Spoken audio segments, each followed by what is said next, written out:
자, 계속되는 말씀이죠. 오늘 성경의 말씀 12장과 13장, 13장, 14장, 12, 13, 14, 12, 13, 14장 요 세 장을 통해서는 이제 마지막 이 나팔 천사의 그 여섯 번째 나팔이 이제 울려지고 그다음에 이제 일곱 번째 천사의 나팔과 함께 바로 이 대접 일곱 천사의 이 대접이 이제 땅에 쏟게 되지요. 그 대접은 이 엎어서 쏟으면은 이제 다 쏟아 내려오게 되죠. 그래서 이 대접 심판은 하나님의 마지막의 심판이다. 이제 그렇게 말씀을 드릴 수 있습니다. 그래서 인을 떼는 이 심판은 하나님의 무서운 진노와 심판의 계시를 얘기하는 것이고, 그 다음에 나팔 천사의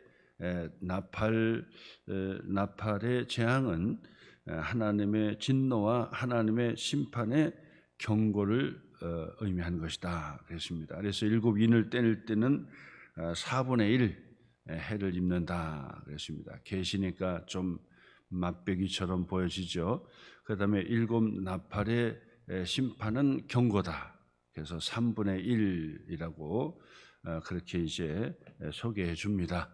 상징적인 의미라고 볼 수 있겠죠. 자, 그 다음에 이제 이 대접 심판과 함께 이제 마지막 이제 하나님의 심판으로 이제 끝이 나는 그 사건을 우리가 보게 된다 하는 것입니다.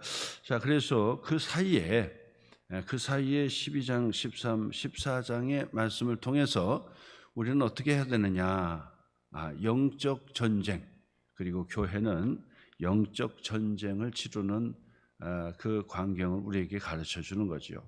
자, 그렇다면 영적 전쟁은, 교회의 영적 전쟁은 앞으로 되어질 것이냐, 아니면 언제 되어질 것이냐, 지금은 아니냐, 이럴 수는 없다고 해요. 그래서 정말 그러면 우리는 언제부터 언제죠? 주님이 처음 오실 2000년 전에 처음 오신 때부터 다시 오실 때까지가 종말이다. 그리고 그 기간 동안 일곱 인을 떼고 또 일곱 나팔의 천사들이 울려 퍼지게 된다. 그리고 마지막 때에 이제는 그 이 대접을 땅에 붓는 마지막 심판이 이제 오고 있다 하는 것입니다. 그래서 바로 이 영적 싸움에 대한 것을 12장에서 말씀했죠. 영적 싸움, 하나님을 대적했던 그 이 루시퍼 이 천사들이 결국 쫓겨나서 공중의 권세를 잡고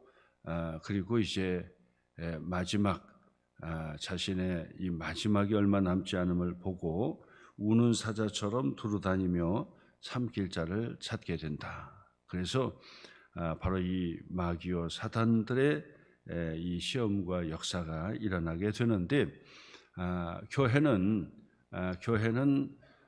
바로 이 예수 그리스도를 낳고 그리고 광야에 쫓겨 바로 이 마귀 사탄의 공격을 받게 되는데, 처음에는 지는 것처럼 보이지만은 결국은 교회가 승리하게 된다라고 하는 것을 계속해서 말씀해주고 있는 말씀입니다.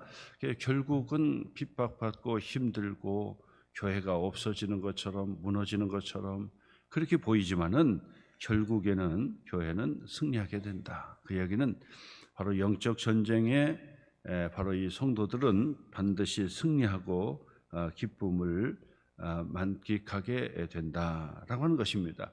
날마다의 영적 싸움에서 승리하게 된다라고 말씀하시는데, 자, 근데 계속해서 이제 교회를 핍박하는데 어떻게 핍박하느냐? 그래서 바로 이 바다에서 나온 짐승, 그리고 땅에서 올라온 짐승, 바로 이 두 이야기를 하지요.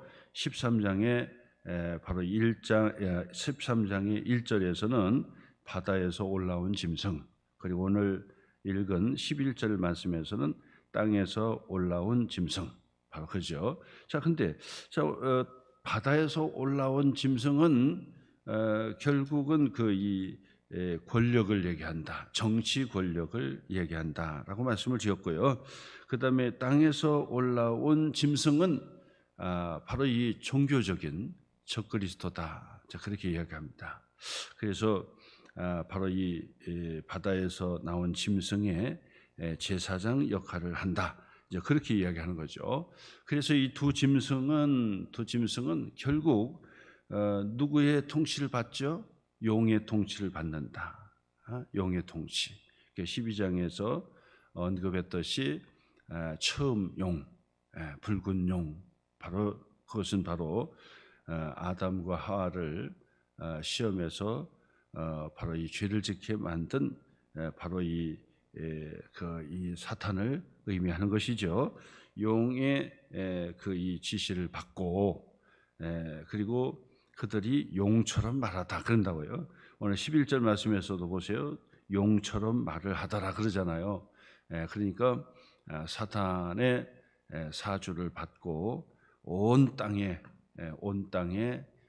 큰 권력을 가지고 그리고 이 종교적인 그 권력을 가지고 적그리스도라고 할 수 있죠.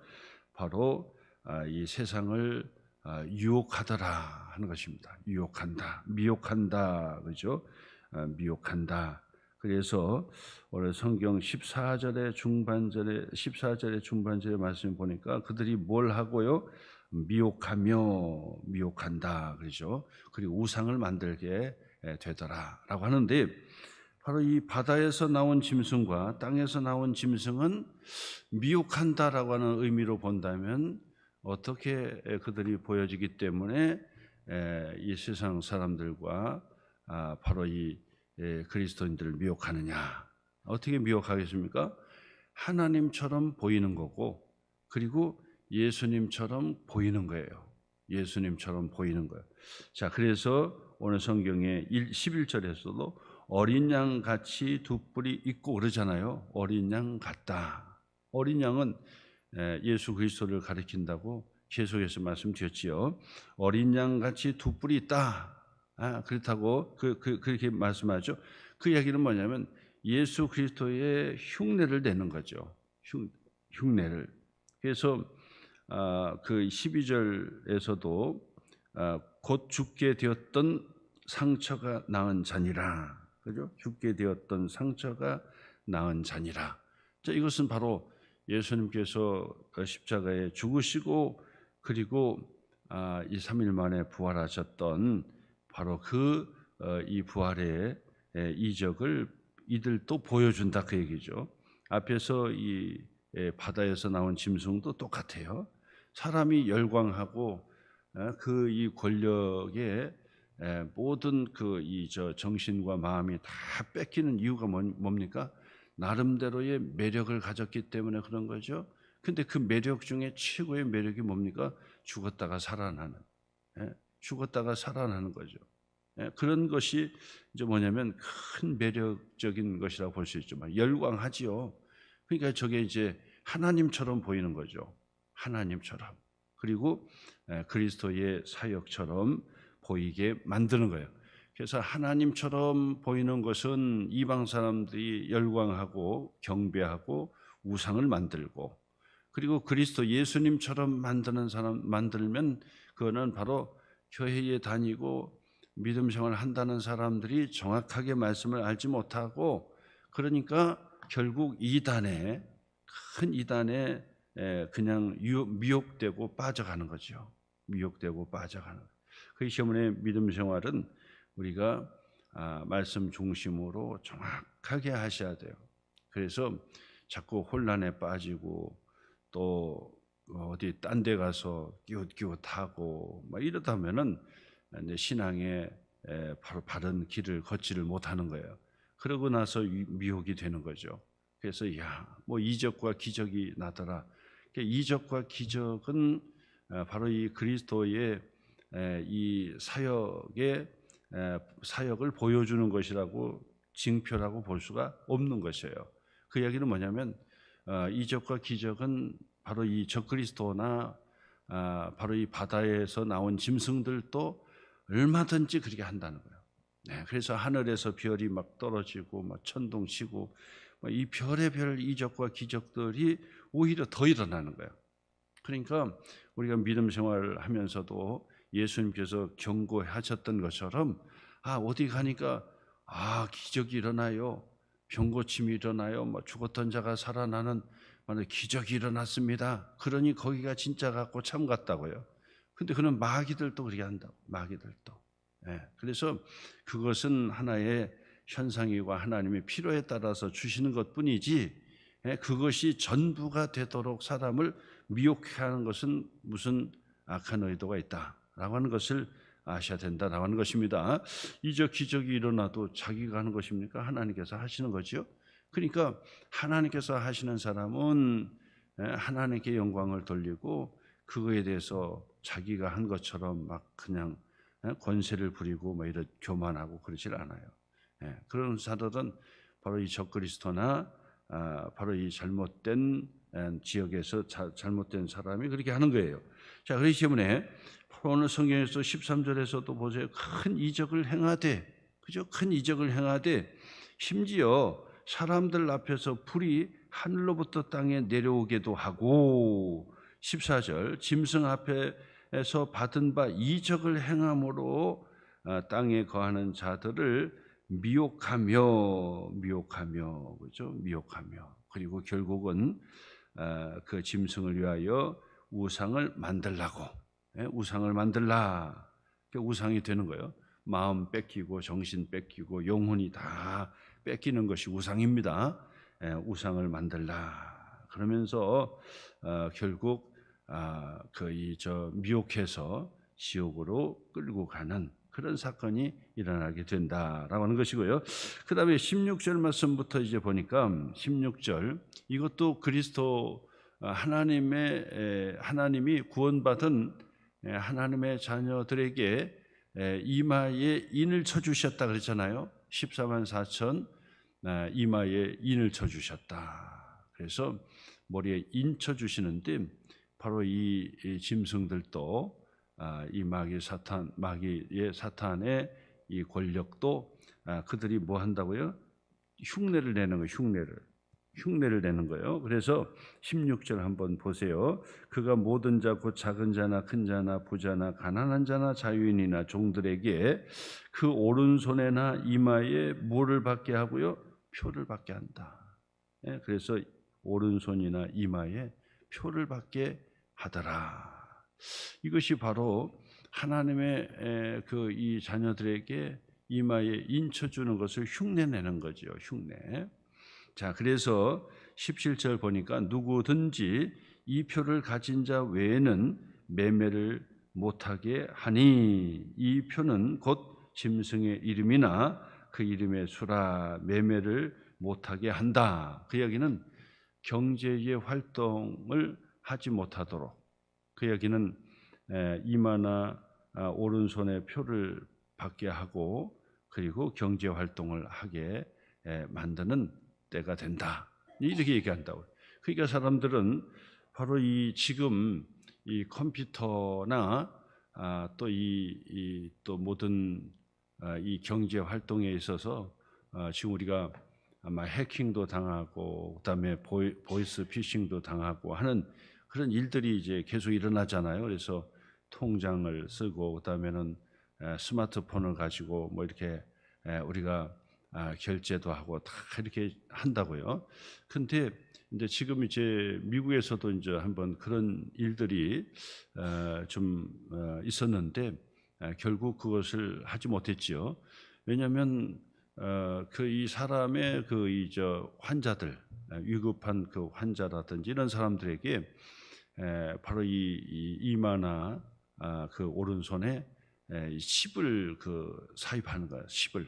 그것도 칩이라고 해가지고 뭐 큰 칩을 삽입하는 게 아니라 아주 적은 칩을 그의 몸에 이마나 그 손에 칩을 삽입하는 거예요. 그러면 지나가다가 쓰러졌어요. 그러면 그 사람을 그 병원으로 이송을 한단 말이에요. 이송을 하면 이 사람이 왜 쓰러졌는지 전부 다 다시 조사하고 그렇게 해야 돼요. 피도 빼고 뭣도 하고 다 조사를 해야 돼요. 그렇게 해서 이 사람이 지금 무슨 환자로구나, 어떤 약을 먹었구나, 그러면서 그 조치를 하는 거라고요. 근데 이것이 늦어지죠, 검사하니까. 그러니까 이분들에게 이 칩을 삽입해서 딱 하면은 병원으로 싣고 가면 그 몸에 칩이 있기 때문에 그것만 딱 조사하면은 이 사람의 이력이 다 나와버리는 거예요. 그러니까 뭐 피검사나 뭐 할 것 없이 곧바로 치료가 가능하단 말이에요. 그러니까 유용하지요. 그뿐만 아니라 뭐 실종이라든지 뭐 그런 부분에 있어서도, 그런 부분에서 우리가 치매 환자가 밖으로 나가는데 찾을 수 없다든지 뭐 이런 일들이 있다고요. 그러니까 그들에게 그 아주 보이지 않는 그런 칩이니까 뭐 우리가 생각할 때는 뭐 수술하듯이 뭐 손이나 이마에 뭐 째고 넣고 뭐 이런 게 아니라 뭐 간단하게 그 작은 칩을 집어 넣는 거죠. 그러면 그 사람이 어디를 가든지 뭐 딱 보면은 그 사람의 경로나 이런 것들이 전부 다그 이제 그 이력으로 남게 되는 거죠. 그렇게 되니까 그런 일들을 그 의료적으로 치료 목적으로 좀 해야 되겠다 해가지고 미국에서 시작했는데 반대가 엄청 심했죠. 그래가지고 결국은 그 하지 못하는 그런 일들이 일어났습니다. 왜 통제를 하고 그다음에 인권 침해다 막 이런 일들이 일어나게 되는 거죠. 그래서 사실 따지고 보면 좋은 일로 본다면 상당히 좋을 것 같아요. 만약에 우리 모든 사람에게 전부 다 이 칩을 다 집어넣었다 그러면은 누가 실종이 됐습니다. 그러면 그 딱 하면은 뭐 그냥 수색이나 뭐 할 것도 없어요. 뭐 찾고 뭐 그다음에 방송에 나와서 누구 잃었습니다. 우리 자식 잃었습니다. 할 것도 없어요. 그래서 그것만 딱 키면은 그 사람이 어디 있는지, 어디서 뭐 하는지, 어디에 숨었는지 이게 전부 다 아는 거죠. 그러니까 이게 너무나도 간단한 거예요. 그러니까 뭐 보이스피싱 당할 것도 없고 해킹 당할 것도 없고 자기 몸이 가니까요. 그렇게 이제 그 만드는 시대가 되었다 그렇게 얘기하고요. 그 다음에는 지금 이 중국 같은 경우는요, 이 그 CCTV라든지 이런 거 아시잖아요.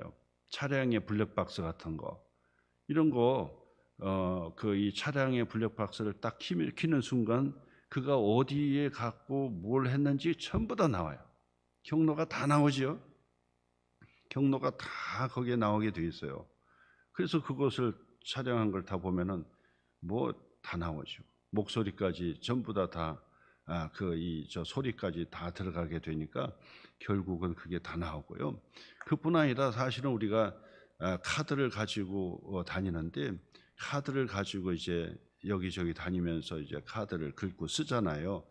근데 그게 다 뜨는 거예요. 다 뜨는 거예요. 몇 년, 몇 월, 며칠, 몇 시까지, 그리고 어디 장소에서 뭐 얼마를 썼다. 이게 다 나오는 거예요. 그러니까 사실은 이 카드를 가지고 쓴다는 것이 한번 검찰에 의해서 그 이 은행의 그 이 추적을 딱 하면은 다 나오는 거야. 다 나와. 다 나오는 거예요. 그러니까 이 카드를 가지고 쓴다는 게 얼마나 이게 이제 이 조회가 안 되고 그 인권 침해이기 때문에 조회가 안 되고 이거 안 해서 못해서 그렇게 하는 거지. 만약에 범죄를 저질렀다 해가지고 그 사람이 법원의 판단을 받아가지고 그걸 딱 조회했다 그러면요 다 나와버리는 거야. 다 나와. 어디서 뭐 썼는지가 다 나와버리는 거예요. 그러니까 이 정치인들이 이제 법인 카드를 쓴다든지 뭐 이러잖아요. 그거는 다 나오는 거야. 다 나오는 거야. 그러니까 이 돈 많은 분들은 카드 안 쓰고 돈을 다 찾아가지고 장롱에 넣어놓고 현찰 가지고 쓰고 이래 한다고 하잖아요. 언제 걸릴지 모르니까 걸리면은 다 나와 버리는 거예요. 그냥 다 나와요. 그 뭐 좀 오래됐으니까 뭐 이제는 오래된 것도 다 나오는 거예요. 은행에 가서 잔고 빼면 다 나와 버리는 거죠. 그 정도로 아주 나오는 거예요. 근데 신용카드가 이제 이마나 바로 이 오른손에 표를 그 칩을 넣어가지고 통제한다고 보세요. 그러면 다 하는 거예요. 다 하는 거예요. 지금 그 이전에 그 중국의 CCTV라든지 이런 것들이 드론이라든지 이런 것이 발달했잖아요.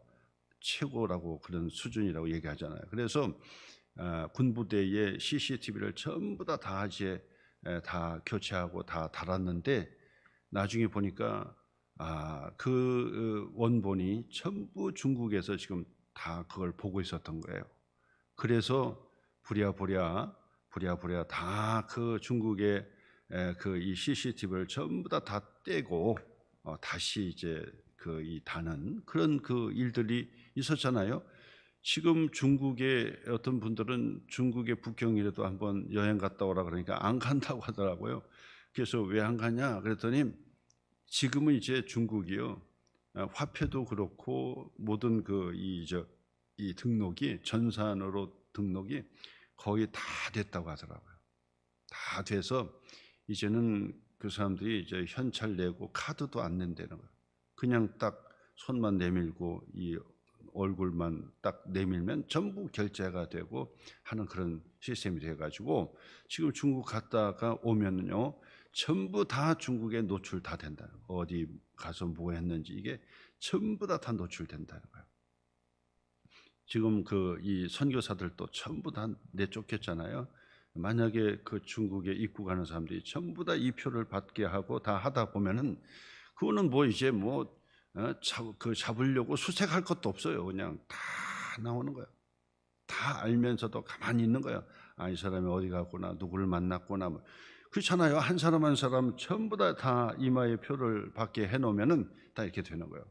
그리고 만약에 이것을 받지 않으면은 거래나 매매가 되지 못하도록 그렇게 만들어 버리고 차단시켜 버리면은 그 사람들은 이제 뭐 꼼짝없이 이제 다 통제하에 그렇게 들어가게 되는데 바로 그런 때가 이제 계속 온다 막 이런 얘기를 하게 된다고요.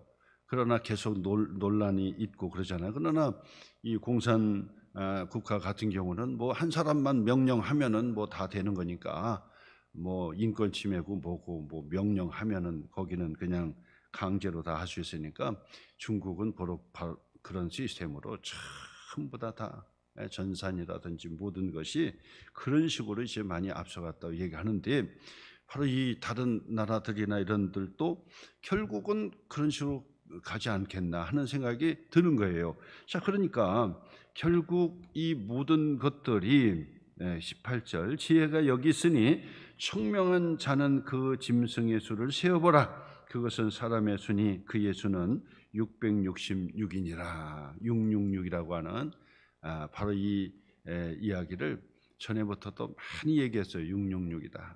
그래서 어떤 분은 로마의 로마의 황제죠. 로마의 황제의 이름을 그 알파벳의 숫자를 넣어서 계산해 보니까 뭐 666이더라. 그리고 컴퓨터에 대한 기본 이 숫자를 해 보니까 666이더라. 그리고 뭐 바코드나 모든 것에 있어서도 666이로구나. 뭐 이렇게 얘기하는 사람도 있어요. 그러나 그런 부분들은 이제 나중에 이제 더 이야기를 나눠야 되고 또 그거에 대한 비판도 해야 되겠지요. 그러나 중요한 것은 뭐냐? 이 666이 도대체 뭐냐를 자꾸 따지는 것보다도 중요한 것은 뭐냐면 이 숫자는 상징적인 숫자라고 앞에서 말씀드렸잖아요. 14만 4천도 그 뒤에 보면은 수많은 셀 수 없는 큰 물이라고 나오잖아요. 그러니까 벌써 14만 4천이 아니라는 얘기를 하고 있는 것이죠. 이처럼 666도 바로 이 숫자는 상징적으로 삼위일체의 3, 이거 완전수고요. 그리고 7, 그것도 완전수고 하나님의 수다 그런다고요. 근데 7에서 하나가 모자라는 6은 사람의 수, 불완전한 숫자. 그리고 이것은 바로 이 7은 럭키 세븐 해가지고 승리의 숫자라고 하지만은 6은 실패의 숫자다. 뭐 이렇게 이야기를 합니다. 뭐 이것도 정확하게 전부 다 그렇게 다 이야기할 필요는 없겠고요. 그러나 아무튼 이 666 결국은 짐승의 수가 666이더라. 그 얘기는 결국 인간의 수고 그리고 반드시 실패하는 바로 이 숫자다. 라고 하는 것을 이 상식적으로만 우리가 알아내면 되겠습니다. 중요한 것은 뭐냐? 앞에서 계속 말씀드렸듯이 12장, 13장, 14장에 걸쳐서 바로 이 영적 싸움, 그렇죠? 영적 싸움이요. 그 영적 싸움은 어디서부터 시작했죠? 바로 이 루시퍼의 하나님을 대적했던 때부터 시작이 됐어요. 그랬더니 결국은 하나님께서 이제 쫓아버린 거죠. 그랬더니 공중 권세 잡고 그리고 마지막 발악을 하는 이 세력이 되었어요. 자, 그러다가 하나님께서 구원의 계획으로 하나님이신 예수님을 보내주셨어요. 그랬더니 그 그리스도를 예수님을 십자가에 죽도록 그렇게 선동을 하고 그렇게 해서 내몰아서 죽여버리면은 다 끝장난다, 이렇게 생각하는 거예요. 예수님의 비유의 말씀처럼 그렇게 생각하는 거죠. 포도원을 잘 가꾸고 난 다음에 종들에게 맡기고 어디 여행을 떠났어요. 떠나서 때가 돼서 이제 열매 소출도 하고 그러니까 그게 좀 풍성한 열매를 맺었겠구나.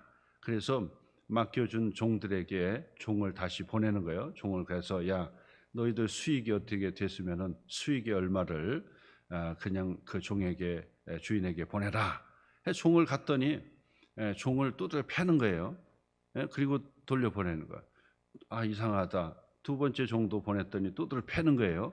그래서 안 되겠다. 종을 보내니까 저들이 그런가 보다. 내 아들을 보내야 되겠다 해서 이 아들을 가서 보내니까 그들이 생각하기를 이제 종들 두드려 팼는데 아들이 왔다. 저 아들은 누구냐? 상속권자자. 저 아들만 죽이면 이 모든 포도원의 모든 땅과 모든 수익은 다 우리 것이 된다. 그러니 어떻게 해요? 저 아들을 죽여버리자 해서 아들을 죽였다는 거예요. 예수님의 비유의 말씀이죠. 똑같은 거죠. 세상에 선지자들을 보냈지만은 믿지 않아요. 그래서 하나님의 아들 대신 예수님께서 세상에 오셨어요. 그래서 저 아들은 상속권자니까 죽이면 끝장나겠다 생각을 해서 그를 십자가에 죽였단 말이에요. 그랬는데 예수님께서 무덤에서 3일 만에 부활하셨다고요. 그렇게 되고, 그러니까 이 마귀와 사단이 바로 이 예수 그리스도의 나심을 삼켜버리려고 한다. 예수님을 삼켜버리려고 하고 죽여버리려고 했지만 실패했어요. 부활 승천하셨다고. 그러니까 결국 어떻게 합니까? 남아있는 교회를 핍박하기 시작하는데 마지막 때가 얼마 남지 않음을 보고 계속해서 핍박하는 거예요. 엄청난 핍박을 하게 된 거죠. 교회는 바로 이 광야의 생활을 하면서 바로 이 고난과 환난을 이겨내는 영적 싸움을 하게 되는 것이고요. 그런데 이 사단은 바로 이 교회를 무너뜨리려고 결국 이 세상의 권력을 잡은 자를 휘둘러 가지고, 그것도 우상처럼 막 아주 대단한 우상처럼 그렇게 만들어 버리고요. 그 다음에는 적그리스도를 만들어 버린 거야. 적그리스도. 그래서 바다에서 올라온 짐승과 땅에서 올라온 두 짐승을 통해서 세상을 마음껏 주물러 버리는 거죠. 그러면서 미혹하는 거죠. 그래서 그 신앙생활 하는 사람들을 미혹해서 끌고 가고, 그리고 신앙생활 안 하는 믿음이 없는 사람들은 말할 것도 없이 이거는 밀가루듯이 들었다 놨다 하는 겁니다. 그러니까 자기가 세상의 권력을 가지고 지금 뭘 하는지도 모르죠. 뭐 하는지도 몰라요.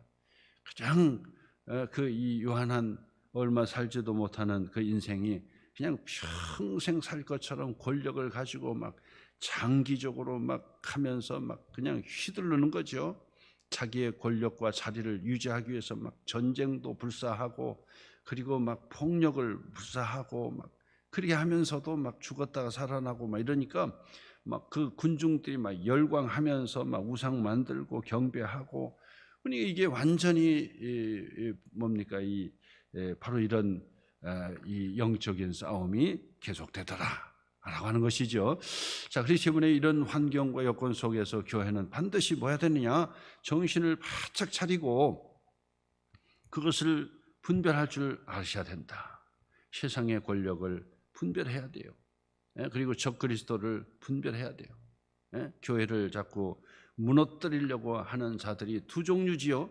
전혀 알지 못하던, 교회를 전혀 알지 못하는 이방 사람들이 마귀의 그 전령을 받고 지령을 받고 교회를 핍박하는 사람이 있고, 또 어떤 사람은 교회를 너무 잘하는 사람이요, 교회를 너무 잘하는 사람이 또 교회를 핍박하고, 교회를 너무 잘 알기 때문에 교회에 부족한 것들을 전부 다 까발려가지고 교회를 파괴하려고 하는 그런 세력이 계속해서 존재한다라고 하는 것입니다. 그렇기 때문에 우리가 그것을 분별할 수 있어야 됩니다. 분별을 잘 하셔야 돼요. 그래서 영적인 선한 싸움을 우리는 싸워야 된다. 우리가 힘들고 환난 가운데 넘어지는 것처럼 보이지만은 우리는 반드시 승리한 자가 되고 승리할 것이다. 왜냐하면 예수님께서 승리하셨기 때문에 우리 예수님의 이름으로 마귀를 대적하고 승리할 것이고 승리해 갈 것이다. 승리했다라고 하는 거죠. 자, 그런 그 신앙을 가지고, 믿음을 가지고 우리가 신앙생활을 한 것입니다. 그러므로 요한계시록 말씀을 통해서 우리가 깨닫는 게 뭡니까? 열심히 말씀을 통해 영적 분별을 가져야 되겠구나. 영적 싸움을 해야 되겠구나. 우리가 볼 수도 없고 만질 수도 없지만은, 그러나 이 공중권세 잡은 마귀와 사탄은 계속해서 우는 사자처럼 다니면서 삼킬 자를 찾는다 그랬어요. 그래서 이 두루 다니면서 삼킬 자를 찾고 미혹해 가는 거예요. 그렇기 때문에 우리는 절대로 거기에 빠져서는 안 되고, 말씀 중심, 교회 중심, 그 신앙을 잘 갖고 겸손하게 하나님 앞에 주여 우리를 긍휼히 여겨 주옵소서 하면서 주님과 늘 함께하는 그런 신앙으로 승리하는 자가 되어야 하는 것입니다. 오늘도 이 말씀을 다시 한번 기억하시면서 오늘도 승리하시기를 주님의 이름으로 축복합니다.